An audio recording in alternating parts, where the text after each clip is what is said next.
Our interest and our concern with ideas and processes immediate to us are often what stimulate our curiosity about similar things in the past. We look for beginnings, for connecting threads, for parallels, and derive pleasure and profit from finding them.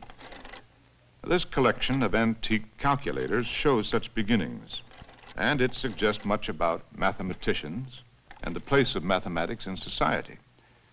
It tells something of the degree to which the development of mathematics is affected by the marketplace, conditioned by scientific tendencies of the time, or limited by the availability of tools.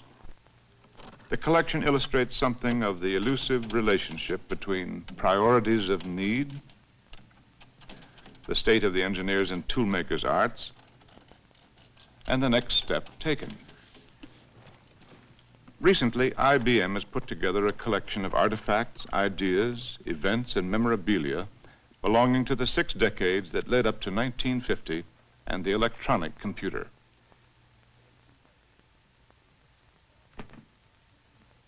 In 1890, when this particular history starts, Herman Hollerith had just developed the electric punch card tabulator to meet a particular crisis.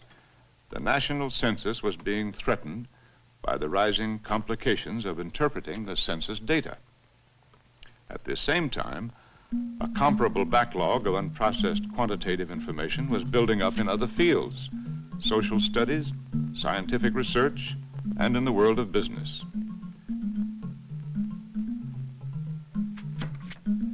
The rapid succession of glimpses that follows, a sampling of images decade by decade, 1890 up to 1950, may help to suggest how immediate and often personal were the separate forces and diverse contributions that together made the electronic computer a reality.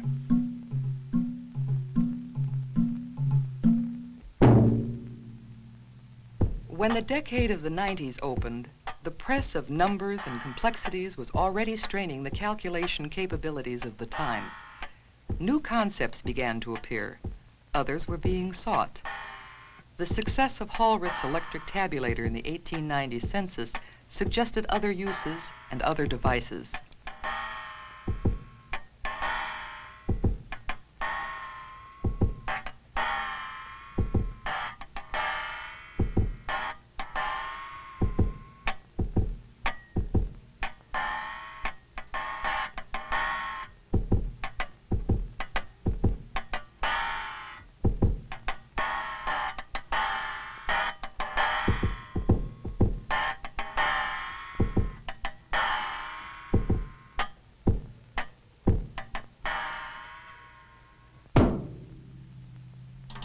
A new century, a new image.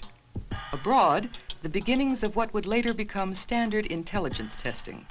At home, the gradual acceptance of mechanical tabulating and calculating aids was enhancing the arts of statistics and analysis.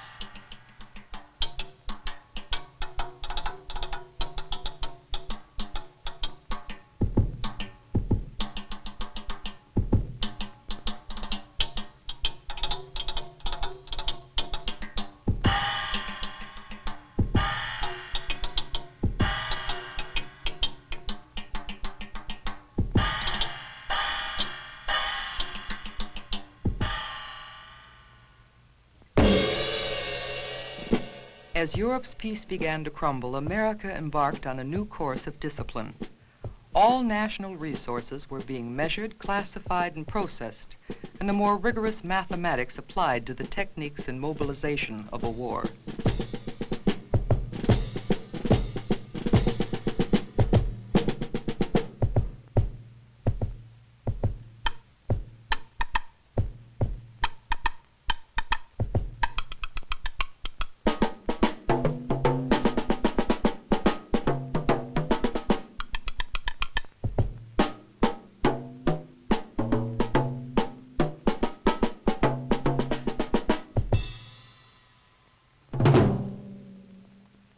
While some in post-war books and films were voicing a suspicion of the new machines, others with urgent problems turned to machines for help. But it was the aggressive promotion of business machine sales and service that would characterize the 20s.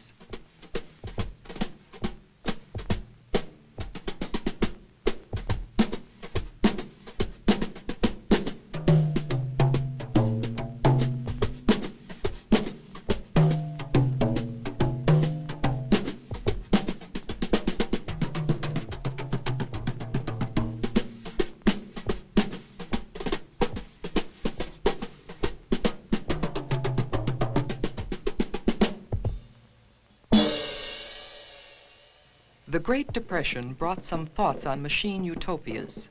Before the decade was out, the increasing amount of detail and complexity in science, sociology, and economics would bring these disciplines closer together than had ever seemed possible.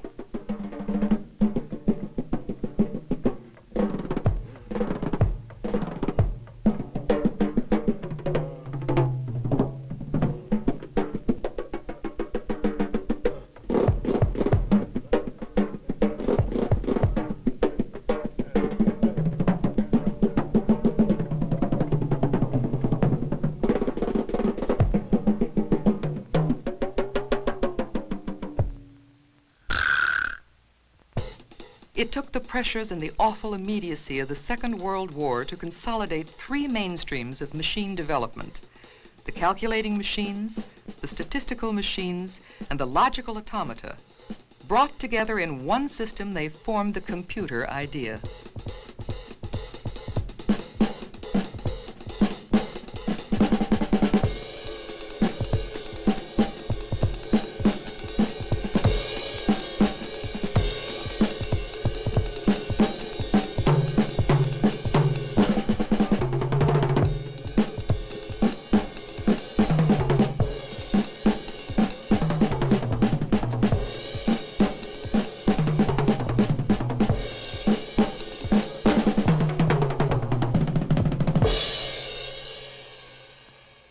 By 1950, the computer had appeared in essentially its present form. But even those closest to it underestimated what would follow. Spectacular growth in numbers, in capability, in application came as one of the great surprises of modern times. The vacuum tube gave way to the transistor, then to the more sophisticated techniques of solid-state physics. As size diminished, speed and reliability increased, and capacity expanded. The variety of demands on the computer began to multiply. It was asked to be not only calculator and analyzer, but information storage and retrieval device, instrument of communication, and interlocutor. It was pressed to develop new languages, symbolic and visual, which themselves would elicit new insights. But still, this unforeseen expansion was the direct result of an accumulation of new and changing needs. The direction of the computer's development has been determined from its beginnings by the combined influences of many people working on widely different problems in many fields. The quantity and variety of tasks to which the computer is put continue to grow. The specific demands of these tasks are still what shape the development of the information processing and problem-solving art. An art that grows out of our involvement in the business of life itself.